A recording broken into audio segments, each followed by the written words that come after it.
Ahí estamos grabando. Perfecto.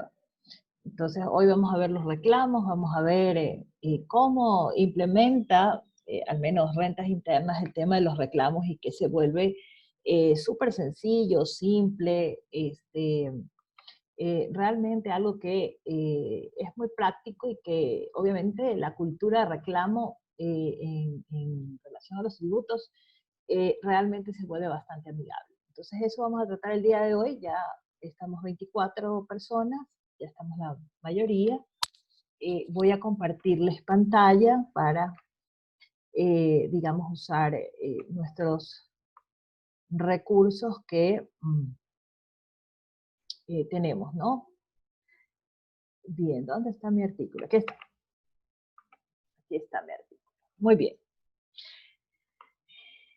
Hoy he querido cambiar la metodología un poco y bueno, yo digo que vamos a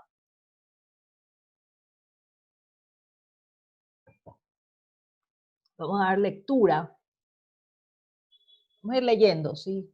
Entre todos. Como que si fuese un taller de lectura, ¿ya? Así vamos a hacerlo el día de hoy. En este taller de lectura que vamos a hacer hoy, ¿sí? Permítanme reducir un poco la pantalla para poder leer mejor, ¿sí?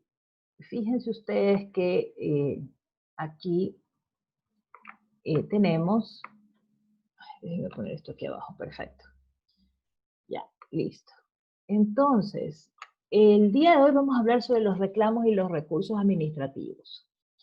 En sí, ya habíamos visto, ¿verdad?, en la clase anterior, sobre el tema de la consulta, ¿no? Y dijimos, bueno, esta consulta nos permite tener una mejor relación con nuestros contribuyentes, ¿verdad? Si somos la administración tributaria. Bueno, pero se tiene una mejor relación entre el contribuyente, sujeto activo, sujeto pasivo de la obligación tributaria. Así es.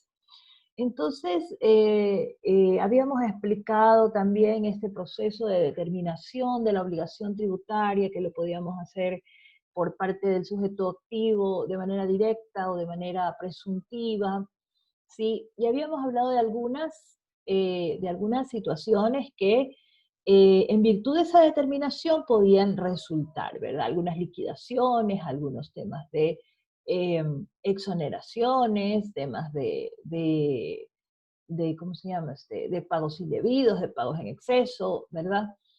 Entonces, todas esas fórmulas, ¿sí? Yo les llamo fórmulas, ¿no? Esas fórmulas que el legislador pues ha implementado en este Código Orgánico Tributario, pues van a poder pasar por esta institución que se llama reclamos administrativos. Todavía no voy a entrar a los recursos, ¿no? Vamos a ir a los reclamos administrativos. Entonces, la cultura del reclamo, ¿sí? La cultura del reclamo, nosotros podemos, digamos, identificar la verdad como aquel momento en el que yo puedo tener diferencias con la administración tributaria, ¿verdad? Entonces, vamos a ver este artículo, ¿sí?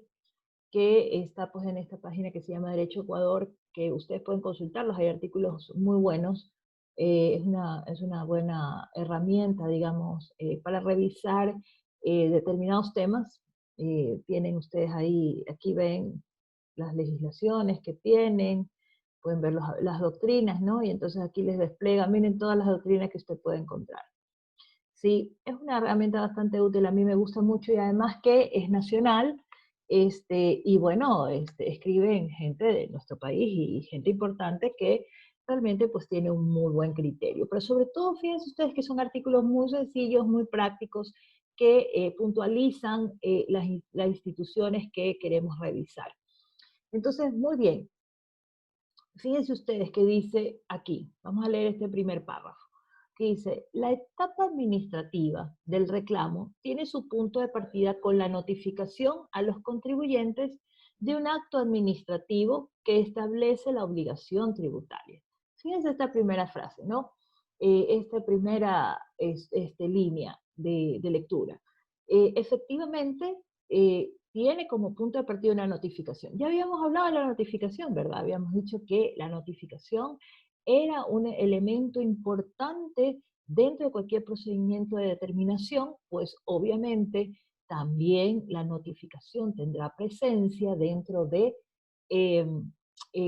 dentro de los reclamos que yo tengo que hacer. Entonces, el primer requisito que voy a tener que evidenciar sobre los reclamos será, ¿existe una notificación?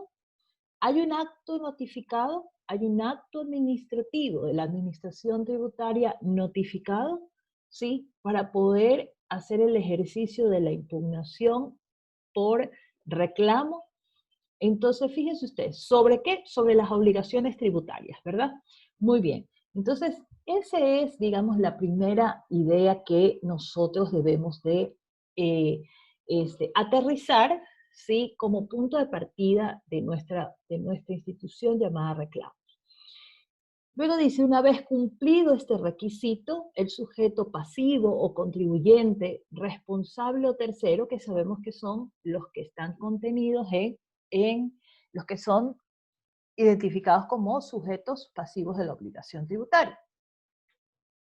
Entonces, estos, ¿verdad? Dice, de acuerdo a normas precisas y contempladas en las leyes pertinentes, ¿verdad? Tienen derecho a la facultad de expresar su desconformidad, ¿sí? Sus diferencias, sus divergencias, ¿sí? Sus argumentos contrarios, ¿sí? Eh, con respecto a los resultados de alguna decisión administrativa tributaria y por consiguiente, ¿verdad? Presentar un reclamo ante la misma autoridad administrativa tributaria que emanó el acto. Entonces, aquí el segundo requisito que yo voy a poder identificar, ¿sí? Es que tengo un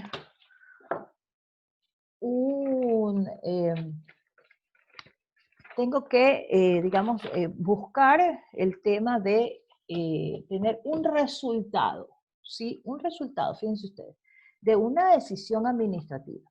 Ustedes recuerdan que yo les había puesto, ¿verdad? En los temas anteriores, sobre todo en procedimientos de determinación, les había dicho primero lo de la notificación, ¿verdad? Y que tenía que ser debidamente motivado, ¿no? También motivado, ¿sí? Por la administración tributaria. Luego, había dicho que, como dice aquí el autor, ¿verdad? ¿Quién es el que puede reclamar? ¿Sí? ¿Quién reclama? Será pues el sujeto pasivo. El sujeto pasivo. O el deudor, ¿no? Que también se lo conoce como deudor, ¿no? Como deudor de la obligación tributaria. Y entonces, al momento que yo tengo este deudor, ¿sobre qué voy a reclamar? ¿Sí? ¿Sobre qué voy a presentar ese reclamo? Sobre una decisión, ¿sí? Sobre una decisión de la administración tributaria, ¿correcto?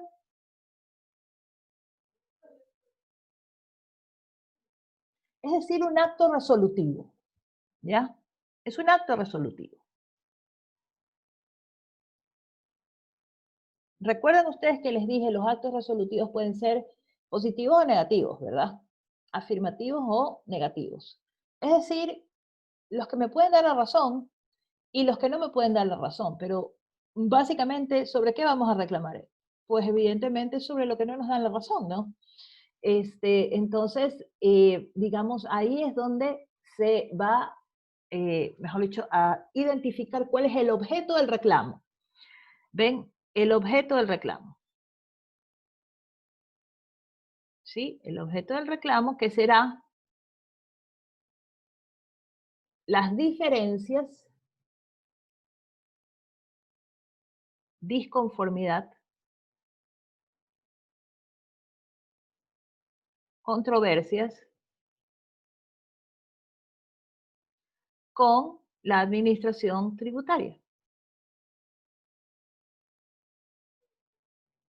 ¿correcto? Ese es el objeto de este reclamo. Es decir, siempre voy a invocar una resolución que no estoy de acuerdo o que no estoy clara en que sea lo aplicable. No lo siento justo. Es algo que no, que en las técnicas aplicadas, en las investigaciones, en las auditorías, en las reliquidaciones, ¿sí? O cualquier otra circunstancia que pueda ser revisada por parte de la administración tributaria a través de su potestad determinadora, eh, definitivamente yo necesito, digamos, hacer que se vuelva a revisar, ¿ven? Y entonces, ¿ante quién yo la tengo que, puedo interponer este reclamo? ¿Ven? Entonces, después tengo, ¿ante quién interpongo el reclamo?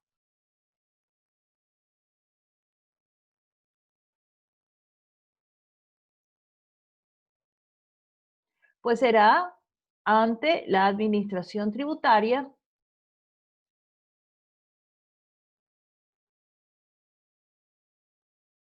de donde emanó el acto. Fíjense ustedes, porque ustedes saben que, por ejemplo, en rentas internas tenemos a nivel nacional, ¿verdad? Entonces, hay, digamos, cada autoridad, hay una máxima autoridad, un representante de la máxima autoridad en cada localidad.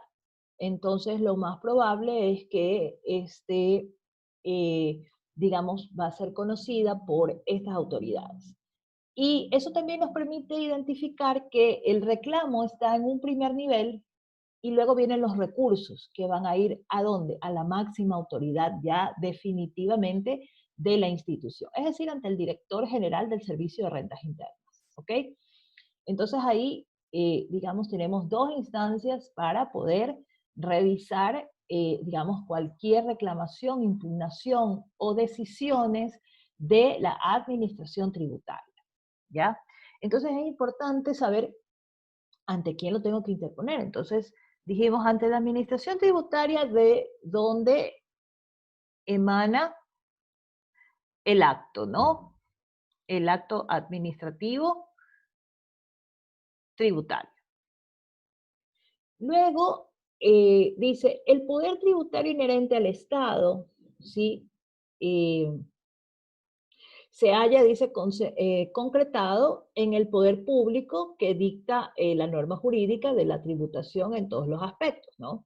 La reclamación tributaria ante el poder público, representado por la administración tributaria, es una relación ético-financiera entre los sujetos de derecho, ¿sí? O sea que el poder público tiene facultades para establecer por medio de la ley las cargas impositivas. Lo que habíamos explicado, ¿no? El principio de reserva de ley, que es la potestad o el poder que tiene el Estado precisamente de crear, modificar, extinguir cargas impositivas, ¿no? O tributos.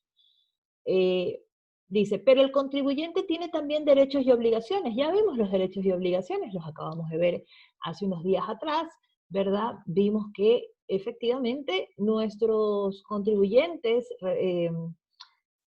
responsables, agentes de retención, agentes de percepción, etcétera, ¿verdad? Son quienes tienen esos deberes y derechos, obligaciones que cumplir en torno a lo que es la obligación tributaria. Como la de establecer, perdón, que el crédito tributario esté legalmente determinado. El derecho para exigir que se aplique en forma concreta y cabal la ley y que no se vulnere o se lesionen sus legítimos intereses. Si esto no aconteciere, ¿verdad? Que se le conceda el amparo de las garantías para su defensa contempladas en toda la legislación tributaria ecuatoriana, especialmente en el artículo 110 del Código Tributario. Muy bien. Entonces, lo que dice es, bueno, puede llegar a darse algún tipo de situación en relación al crédito tributario. Ustedes recuerdan que el sujeto activo de la obligación de la obligación tributaria tiene un crédito a su favor, ¿sí? Que el sujeto pasivo debe de cumplir o debe de pagar. Sin embargo, lo que dice el autor es, yo tengo que hacer como administración tributaria, ¿verdad? Que se cumplan todos los procesos a cabalidad y en conformidad con la ley, a fin de que no se vulneren ni sus intereses ni sus derechos, obligaciones que puedan, digamos, concurrir en el cumplimiento de la obligación tributaria. Entonces, hay que aplicar todo lo que la ley ha establecido, ¿verdad? Por eso decíamos, hablábamos de la caducidad, hablábamos de, de la acción de cobro, hablamos de los procesos de determinación, y que todos tienen sus tiempos, sus plazos, sus periodos que cumplirse, y que obviamente también habíamos invocado al derecho de defensa, ¿no? A tener una defensa clara, transparente, y que evidentemente no perjudique los intereses de estos contribuyentes. Como les decía, el contribuyente no es que quiere ser un evasor, ¿sí? Todo lo contrario, es alguien que quiere resolver la obligación tributaria, pero evidentemente si no se le cumplen sus pasos que están establecidos por la ley, pues entonces vamos a tener dificultades, ¿sí? Vamos a tener problemas, vamos a tener situaciones que conllevan a consecuencias, este, por ejemplo, de nulidad de los expedientes, ¿no? Si no hay una debida motivación, el efecto directo es la nulidad, ¿sí? Si no se han cumplido los tiempos, entonces significa que yo he violentado el principio de debido proceso y de seguridad jurídica, el de precisamente el de derecho a la defensa, ¿sí? Entonces fíjense ustedes que estamos dentro de una figura jurídica que definitivamente pues hay que ser muy, muy cuidadosos y muy seguros de lo que hacemos. Por eso es que hoy vamos a ver que el Servicio de Rentas Internas ha diseñado todo un formulario, bueno, más de un formulario, en donde se hace la presentación de los reclamos. Fíjense ustedes que no necesito ir donde un abogado para decirle qué pongo en el reclamo, cómo se hace el reclamo, qué elementos deben de plantearse ahí. Ya viene en un formulario, usted solamente llena los espacios, llena los criterios que ellos necesitan saber. Fíjense ustedes, así de objetivo, precisamente para no violentar ningún tipo de derecho y para que el texto venga absolutamente conforme a los requisitos que la ley establece. Entonces vamos a ver, a estos derechos del contribuyente determinados por ley para su amparo, dice nuestro autor, se los ha denominado derechos públicos subjetivos.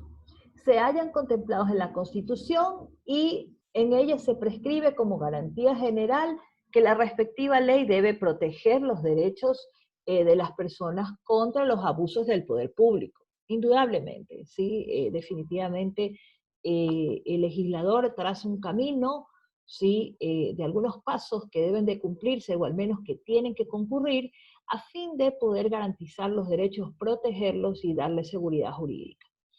El reconocimiento de los derechos públicos subjetivos es una consecuencia del principio de juridicidad y del Estado de Derecho, que implica que la actividad de la administración esté ajustada a normas legales, presupuestos que otorgan una garantía jurídica para que el contribuyente pueda ejercer frente a ella cualquier clase de reclamo y demandar en última instancia al amparo de los órganos jurisdiccionales, ¿sí?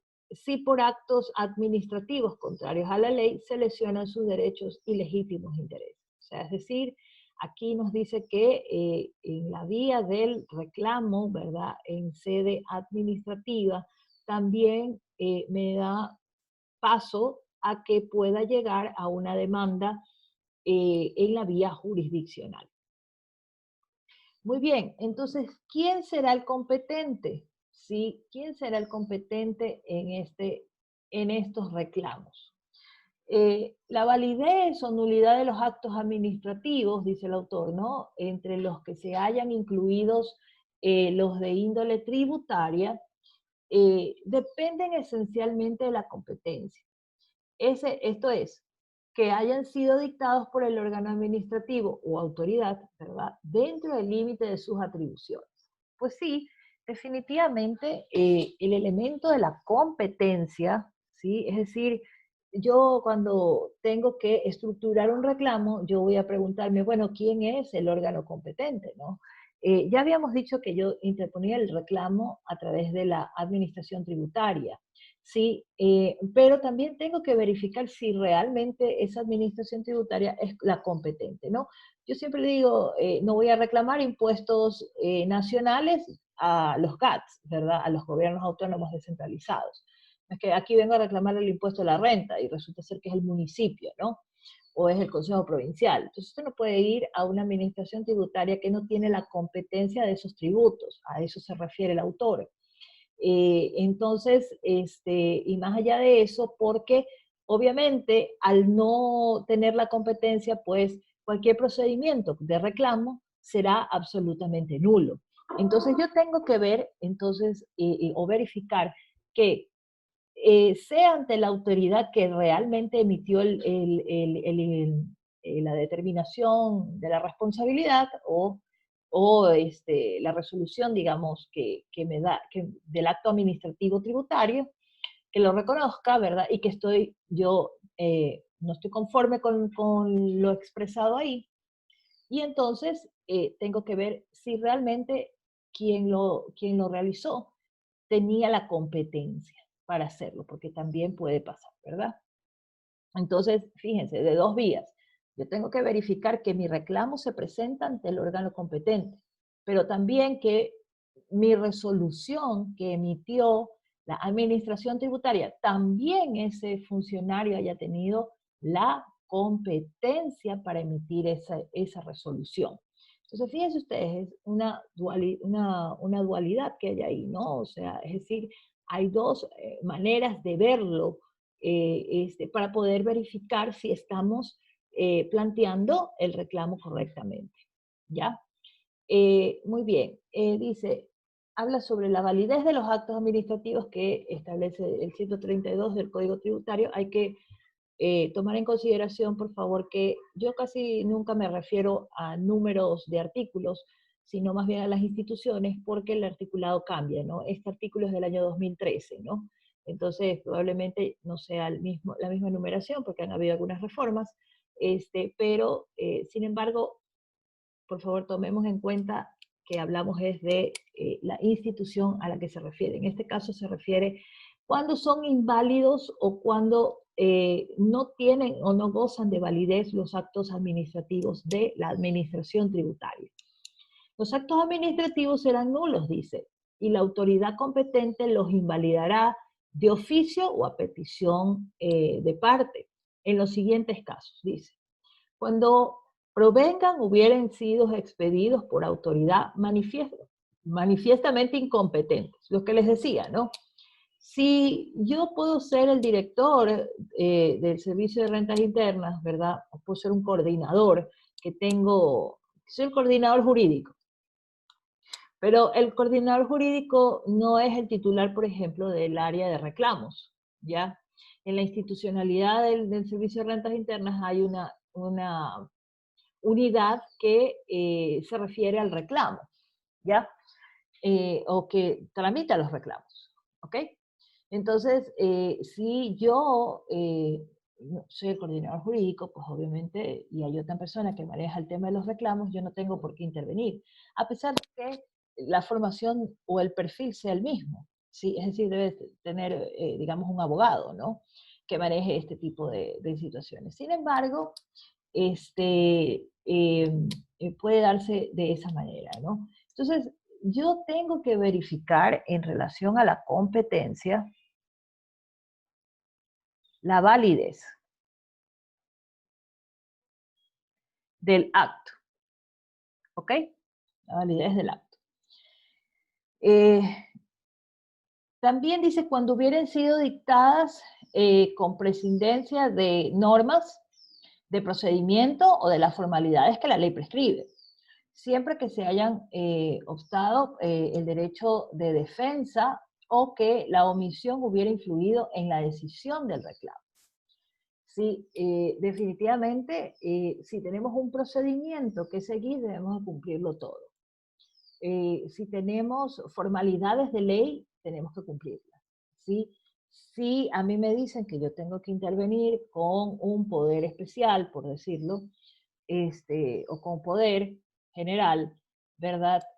Para representar, por ejemplo, los derechos de unos menores que pueden llegar a ser sujetos tributarios, digamos, porque tienen bienes a su cargo, ¿no? O tienen algún patrimonio a su cargo, pero que los administran algún albacea o alguna persona, algún tutor designado para el tema, ¿no? Un administrador de herencia o lo que sea. Puede darse el caso, eso también lo vamos a ver aquí, ¿no? En los reclamos, cómo interviene. Y en definitiva, pues tendrá que hacerlo y ajustarse a las formalidades de la ley. No es que van a venir a firmar cualquier, yo soy el padre, ¿sí? Y vengo a firmar. eh, y no es así. O yo soy el tío representante, soy el encargado del menor, o soy el que me quede con el menor, vengo aquí a hacer, no, se tiene que presentar, obviamente, todas las formalidades que, digamos, en el entorno del reclamo les sean solicitadas.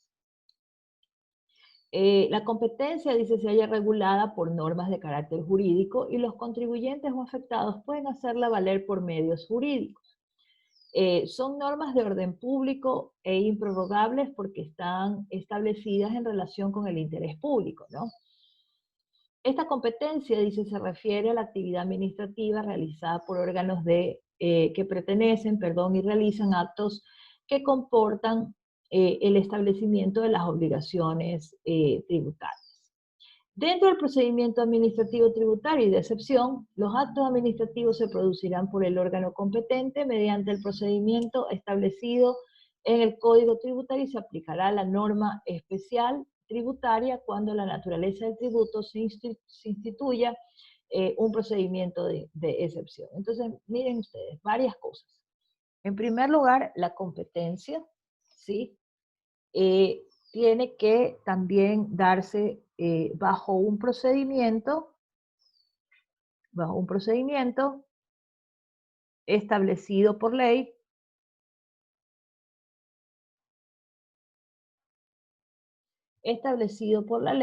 ¿sí? Y que se aplicará la normativa tributaria, ¿sí? Con aplicación de la norma tributaria, ¿sí? Entonces, y de haber algún procedimiento de excepción o especial, pues también deberá ser considerado, ¿no? Algún procedimiento especial. Podría darse el caso, sí, pero eso lo dirá la ley. Bien, la competencia administrativa tributaria es la potestad que otorga la ley a determinada autoridad o institución para conocer, resolver asuntos de carácter tributario. Cómo fácilmente se puede establecer la competencia que nace de la ley y debe constar expresamente en ella. Concomitantemente, con esto se dice que la competencia administrativa es la medida de capacidad funcional que tienen los órganos dentro de la organización administrativa. Por eso es que ninguna competencia puede existir en el ámbito del derecho administrativo sin una regla de derecho que la regule, ¿sí? Esto lo dice el autor Villegas Baza Bilbao, en aspectos de derecho administrativo. Porque bueno, claro, el derecho tributario también tiene componentes del derecho administrativo, ¿no? Realmente esta es una materia especial, ¿sí? Bien, entonces, ¿qué es lo que nos quiere decir aquí, digamos, el autor cuando nos dice que esta competencia nace de la ley, ¿sí? Y eso es importante. No solamente es para saber que existe la validez y legitimidad, ¿sí? Del acto, legitimidad del acto administrativo, ¿verdad? Emanado por la administración tributaria, sino que también nos permite establecer que tiene pues su capacidad funcional, ¿no? O sea, es decir, que lo han investido de ese poder, de esa capacidad para poder este, determinar pues las actuaciones de estos actos, de la validez y legitimidad del acto administrativo tributario. Entonces, nace de la ley, ¿no? Que eso es lo que, digamos, queríamos rescatar. Nace de la ley la competencia, ¿ya? También principio de reserva de ley. La competencia administrativa tributaria es irrenunciable, ¿sí? Y se ejerce precisamente por los órganos que la tengan atribuida como propia. Salvo los casos de sustitución o delegación contemplados en la ley, cuando se presente una consulta, petición, reclamo o solicitud ante autoridad incompetente para resolverlo, esta así lo declare dentro de 3 días y en un plazo igual, lo remitirá a la autoridad que fuere la competente, ¿no? Dentro de la misma administración. Pero si fuere de otra administración, la solicitud se devolverá, ¿sí? Al interesado. Si se suscitare un conflicto de competencia en las mismas administraciones, será el superior jerárquico el que la resuelva. Pero si el conflicto se proviene en distintas administraciones tributarias, será el tribunal fiscal el que dirima la competencia. Entonces, fíjense ustedes que aquí tenemos varios temas, porque esto es un trabalenguas, ¿ves? Pero vamos a ir paso a paso. Cómo yo tengo que identificar los problemas que pueden surgir de de la materia de la competencia que tiene la administración tributaria? Entonces, me dice, en primer lugar, que la competencia puede ser directa o delegada, ¿sí? La competencia. Es decir, la ley, sí, por la ley me dice quién es el competente.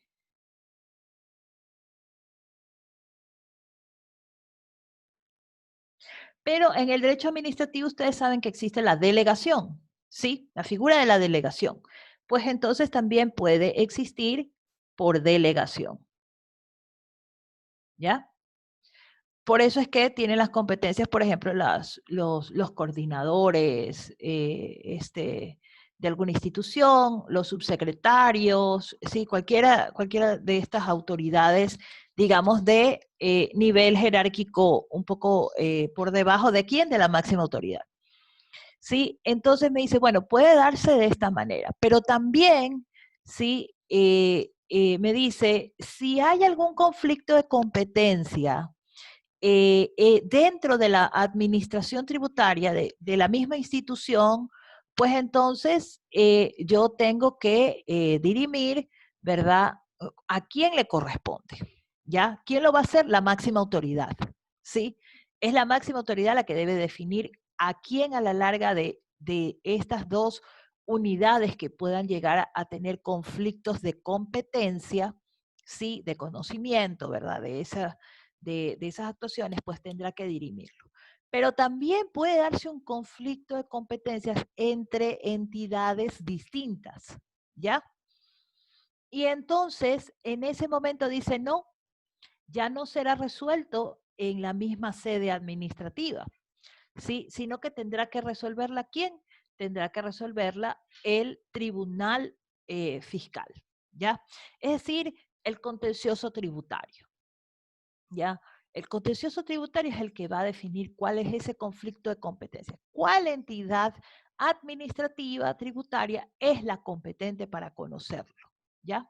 Entonces, esas son, digamos, las reglas de la competencia en relación a nuestras obligaciones tributarias. El reclamo administrativo, ¿sí? ¿Qué es ese reclamo administrativo? Sí, volvemos a lo mismo. Tenemos un acto de notificación, ¿verdad? Entonces dice la notificación de un acto determinativo de la obligación tributaria, liquidación de materia imponible, estimación de oficio, ¿sí?, que efectúan las autoridades tributarias, conlleva un efecto jurídico esencial previsto en la ley y se traduce en la facultad que tiene el contribuyente responsable o tercero para que dentro del respectivo plazo puedan presentar su reclamo. Recuerdan ustedes que habíamos dicho que teníamos 20 días para poder presentar cualquier reclamo. Eso lo vimos ya en el tema de las determinaciones, ¿verdad? Y que teníamos 60 días para poder presentar ante el contencioso tributario cualquier tipo de acción jurisdiccional. Muy bien. Entonces, esto es lo que nos dice el autor, ¿sí? Eh, en cuanto a cómo debemos hacer, digamos, esta presentación. El tema es que efectivamente nace de un acto de notificación, ¿sí? Nace de un acto de notificación, ¿verdad? En defensa digamos, aspectos negativos o contradictorios entre las partes, ¿sí? Que recae sobre el sujeto pasivo o contribuyente, responsable o tercero, dentro de un plazo, ¿sí? Para que pueda darse la presentación de este reclamo, ¿sí? ¿Contra qué? Contra el acto o decisión administrativa propuesto, será propuesto pues el reclamo, ¿no? E inicia la vía administrativa. Es decir, ahí da inicio, ahí nace lo que es el ejercicio dentro de la vía administrativa de las acciones, ¿no? Que constituye la posibilidad de que la misma administración revea sus actos. Fíjense ustedes este efecto, ¿no? Ese es el efecto que produce la presentación del reclamo. ¿Recuerdan ustedes que yo les decía, la administración tributaria se puede equivocar? Sí, ¿ya?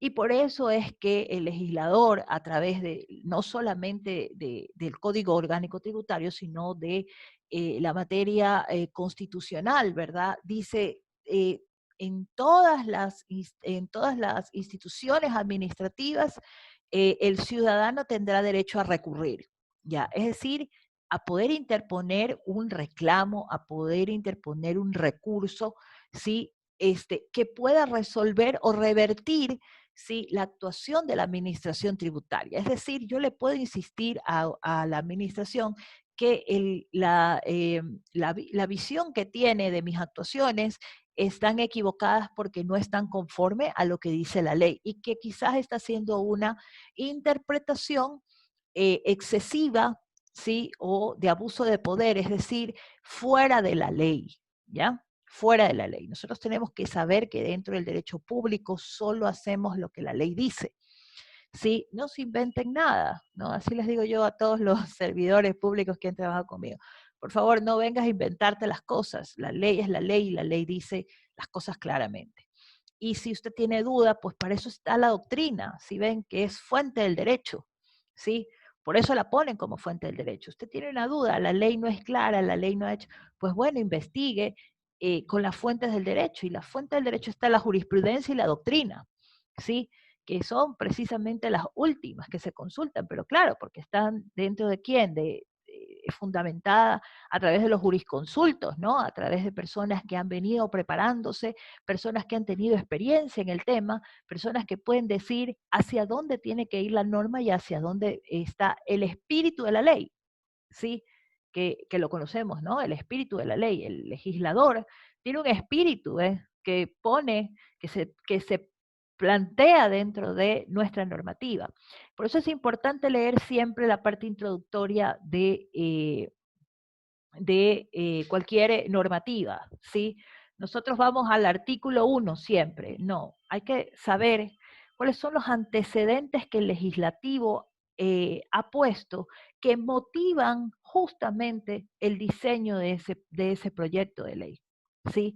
Que motivan los cambios si es que afectan a otras normas o a normas del procedimiento, del ordenamiento jurídico, ¿sí? Y entonces nosotros debemos de leer esa parte, ¿ya? Porque ahí está el espíritu de la ley. Entonces, por ejemplo, si yo tengo, y lo pongo de la siguiente forma, que es una materia tributaria, ¿no? El COPSI, ¿sí? El COPSI fue realmente ampliada la ley de los aspectos aduaneros, ¿ven? Sobre el comercio exterior, ¿ya? Eso es lo que vino a instrumentar el COPSI. El COPSI dijo, bueno, hay fórmulas de negocios, de actividades productivas, de instituciones beneficiosas, de instituciones que pueden, digamos, dosificar la materia tributaria, ¿sí? Y que puede aumentar la materia productiva y que podemos usar estas fórmulas para el desarrollo del país, ¿ven? Entonces, ¿cuándo lo podemos hacer? ¿Por qué lo podemos hacer? ¿Para qué lo podemos hacer? Aquí vemos política económica, vemos aspectos tributarios, vemos aspectos comerciales, hablamos de comercio exterior, si ven, vienen y concurren un montón de materias que, en definitiva, ¿qué es lo que buscan? El bienestar de la sociedad, el interés público, ¿ven? Que acabamos de mencionarlo hace un rato, dentro de la estructura que nos da pues este autor, ¿no? Este doctrinario. Entonces, fíjense ustedes, es importante entonces conocer para qué nos ponen, digamos, esta vía de reclamo y de dónde nace, que les decía que nace desde la Constitución y que evidentemente también está reconocido dentro de nuestro Código Tributario. El artículo 110 dice, dispone que dentro del plazo de 20 días, ¿sí? Entonces, ¿en qué tiempo yo voy a poder interponer este reclamo? Entonces, el plazo del reclamo será 20 días, ¿sí? Y serán contados desde el día hábil siguiente de la notificación. Desde el día hábil siguiente de su notificación. Fíjense ustedes. Entonces, a eso se refiere con el plazo del reclamo, cuando se presenta. Bueno, obviamente a los contribuyentes, a los responsables o a los terceros que creyeren que se encuentran afectados, ¿verdad? Con esa decisión, en todo o en parte, sí, es posible, por un acto determinativo de la obligación tributaria, por la verificación de declaración, puede presentar su reclamo, dice, ante la autoridad que emane el acto. Esto es que tengan pues en el domicilio de la provincia, ¿verdad? En este caso dice provincia Pichincha, ante el director general del Servicio de Rentas Internas, y en los demás casos podrán ser en las delegaciones provinciales del Servicio de Rentas Internas, ¿no? Ahí está la competencia, ¿no?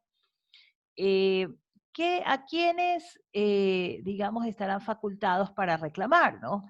El contribuyente por esencia porque es el obligado directo, porque la relación jurídica está establecida entre el fisco y el contribuyente, ¿verdad? Sujeto activo, sujeto pasivo. Muy bien. El contribuyente es la persona natural o jurídica a quien la ley le impone la prestación tributaria por la verificación de un hecho jurídico o de un hecho generador, ¿verdad? A eso se refiere. Los responsables, dice, son las personas que sin tener el carácter de contribuyente deben, por disposición expresa de la ley, cumplir con las obligaciones atribuidas en el Código Tributario. Para los efectos tributarios, ¿quiénes son los responsables? Los representantes legales de los menores, directores, presidentes, gerentes, representantes de las personas jurídicas, los que dirijan o administren bienes de entes colectivos, los mandatarios, los agentes oficiosos, los síndicos de quiebra o de concursos de acreedores. Acuérdense ustedes del concurso de acreedores que hablamos que teníamos que conocer la prelación de créditos, ¿no?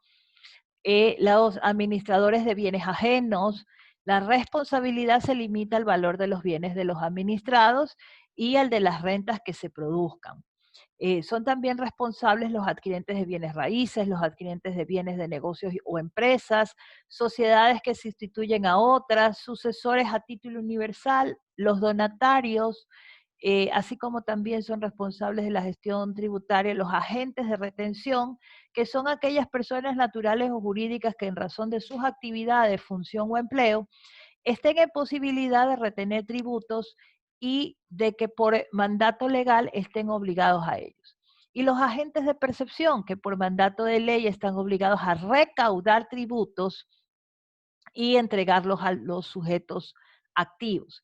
Y los terceros que se creyeren perjudicados por un acto de determinación tributaria, ¿verdad? Deberán presentar por un lado el reclamante personalmente o por medio del representante legal o procurador. Fíjense ustedes. Entonces, esos son los sujetos que, digamos, pueden interponer cualquier tipo de reclamo. ¿Cuál será el procedimiento? Bueno, el procedimiento que nos establece, dice, el reclamo contendrá las disposiciones emanadas del artículo 114. Ahí no nos vamos a hacer mayor lío, ¿no? Porque en ese artículo justamente lo que dice es lo mismo que pasa con el COGEP, ¿no? Tiene que decirme el nombre, el apellido, el RUC, ya lo vamos a ver en el diseño, en el modelo de reclamo que establece, ahí lo vamos a verificar. Entonces dice, recibido el reclamo, el funcionario que lo acepta pondrá la fe de presentación y se abrirá la causa prueba por 15 días, ¿ya? Fíjense ustedes, cuando yo presento un reclamo, yo tengo que tener una fe de presentación. Esto es importante porque muchos abogados piensan que esto aquí no es importante. Sí es importante porque marca el reloj de arena, ¿ven? Sí, el reloj de arena. En la notificación yo dije tengo 20 días para interponer el reclamo. Ok, lo he cumplido. A día 18 entregué el reclamo. Perfecto. ¿Está dentro del tiempo del ejercicio del reclamo? Sí. Eso lo podemos ver en una línea de tiempo. Ya después se los voy a dibujar para la próxima clase, para la clase de mañana. Entonces, en la línea de tiempo yo tengo el acto de notificación, ¿verdad? Acto de notificación. Y ahí cuento 20 días para presentar el reclamo. ¿Sí? Entonces, ya presento el reclamo y supongamos que digo, lo presento a día 18, está bien, está dentro del reclamo.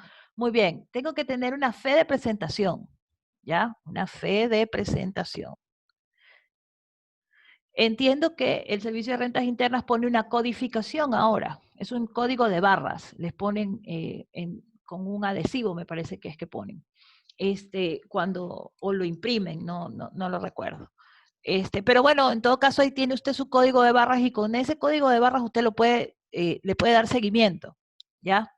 Y ese es su fe de presentación. Y es importante para poder saber cuándo empiezan a decurrir todos los plazos que me dan. Por ejemplo, ya de ahí, si ya es aceptado, ¿verdad? Yo tengo 15 días para que se habla la causa prueba. Sí. Entonces, me darán los 15 días para yo ir y argumentar, ¿verdad? Mis argumentos, mis alegatos sobre las diferencias o controversias que se ha planteado en ese reclamo. Pudiendo ampliarlo, dice, pero nunca podrá exceder de 30 días, es decir, que puede ampliarse por 15 días más.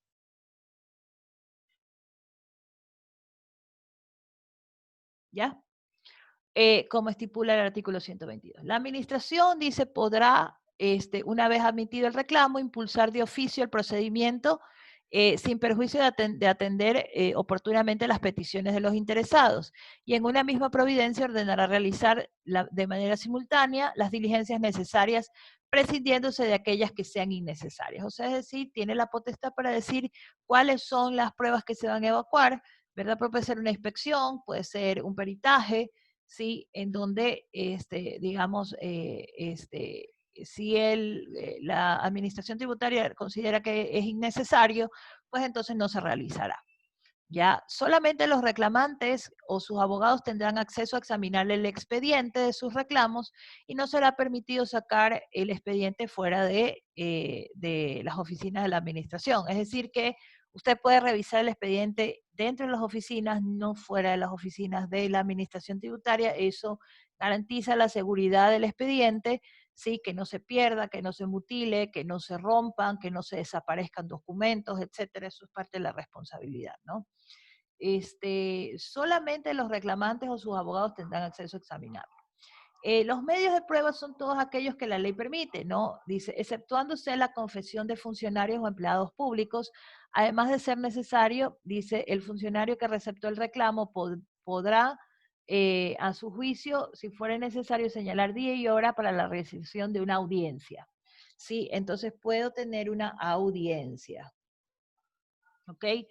En la que el interesado pues alegue su defensa y esclarezca los puntos pues controvertidos o materia de la reclamación, ¿no? Finalmente, el director general del Servicio de Rentas Internas dictará una resolución, ¿sí? Dictará la resolución en donde definitivamente dará, digamos, este trámite para poder dirimir qué es lo que ha pasado ahí y lo podrá hacer en un plazo de 90 días, ¿ya? De 90 días. El sujeto pasivo, contribuyente, responsable o tercero, de acuerdo a las normas precisas y contempladas en las leyes pertinentes, tiene derecho a la facultad de expresar su disconformidad con los resultados de la decisión administrativa tributaria y consiguientemente presentar un reclamo o recurso ante la misma autoridad tributaria que emane el acto. Entonces ahí procederá, ¿verdad?, de esta resolución, ¿sí? Yo también puedo interponer un recurso, ¿sí? Y bueno, el recurso lo vamos a ver en estos días, ¿sí? Porque mañana quiero que revisemos, porque ya estamos con el tiempo, revisemos el tema de cómo se ve en el formulario de reclamos, ¿no? Y ver la parte práctica. Entonces, chicos, les agradezco haber estado aquí, espero que les haya gustado este artículo, espero que haya sido claro mi explicación del día de hoy, sí, en esta materia, ¿no? Igual aquí he hecho algunas notas, ven, extraídas de aquí para ponérselas gráficamente y las revisamos mañana con la parte práctica. Así que tengan un lindo día, feliz martes, pórtense bien y los espero mañana. Gracias. Gracias. Gracias a ustedes.